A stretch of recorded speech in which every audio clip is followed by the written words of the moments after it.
Tu ne mets jamais ta broche, Adèle. Ma broche? La broche que je t'ai offerte. Tu ne l'as jamais mise. Depuis l'accident, je n'ai pas vraiment eu l'occasion. Mais là, Adèle, ça me ferait très plaisir que tu la mettes. Je la mettrai la prochaine fois qu'on sort, c'est promis. Ou même demain, pour aller au bureau si tu veux. Laisse-moi me lever, Richard. Je vais préparer à dîner. Non, reste assise. Reste là. Lui intime-t-il. Il lui attrape le bras et le serre entre ses doigts. Tu me fais mal. Tu n'aimes pas ça? Mais qu'est-ce qui te prend?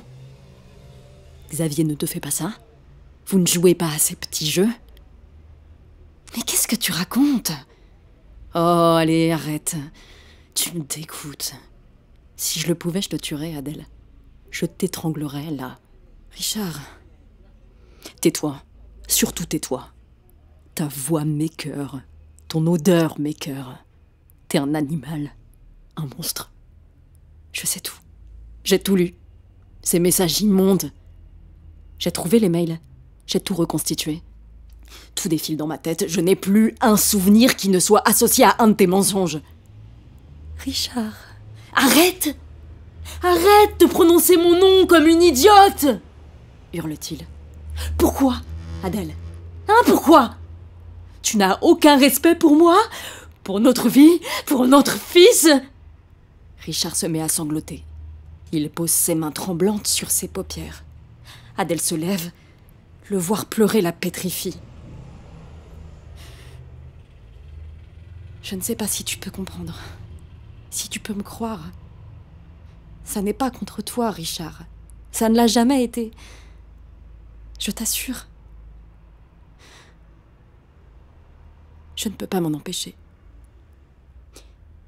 C'est plus fort que moi. Plus fort que toi? Mais qu'est-ce qu'il ne faut pas entendre? Qui le sait? Personne, je t'assure. Arrête de mentir. Tu ne crois pas que tu as déjà fait assez de dégâts? Ne mens pas. Lorraine, murmure-t-elle. Seulement Lorraine. Je ne te croirai plus jamais. Plus jamais. Il essaie d'attraper ses béquilles, de se soulever, mais il est si nerveux que sa jambe tremble et qu'il retombe sur le canapé, impuissant. Tu sais ce qui me dégoûte le plus? C'est de dépendre de toi. C'est de ne même pas pouvoir te dire de dégager, de ne même pas pouvoir me lever pour te frapper, pour te jeter tes affaires à la gueule, pour te pousser dehors comme la chienne que tu es. Tu pleures? Ah, tu peux pleurer. Je n'en ai plus rien à faire. Moi qui n'ai jamais supporté tes larmes, j'ai envie de t'arracher les yeux. Mais qu'est-ce que tu as fait de moi? Qu'est-ce que cette histoire a fait de moi? Un idiot. Un cocu. Un pauvre type. Tu sais ce qui m'a fait le plus de peine? C'est ce carnet noir. Oui, le carnet noir dans ton bureau. J'ai lu ce que tu écrivais sur ton ennui, sur cette vie de bourgeoise merdique.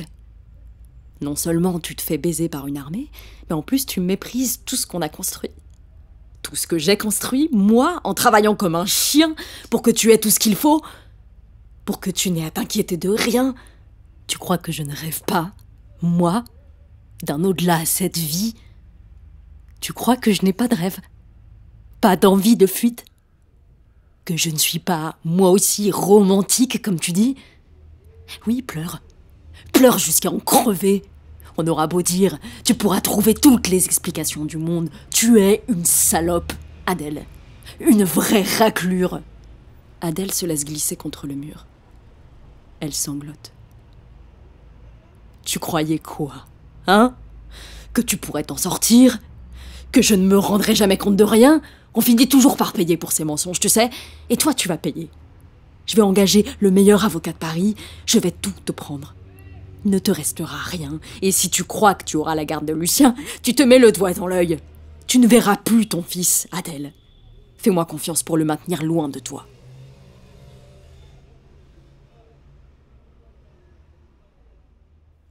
Quand ils font l'amour, les hommes regardent leur sexe.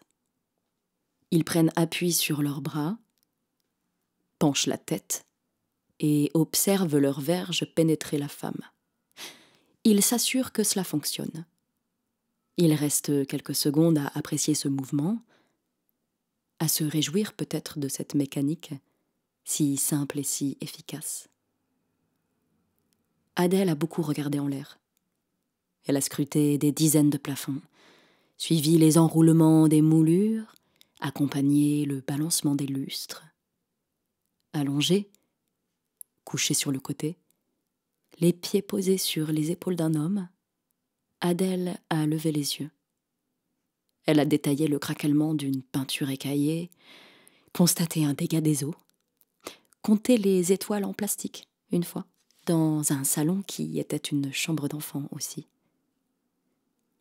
Pendant des heures, elle a fixé le vide des plafonds.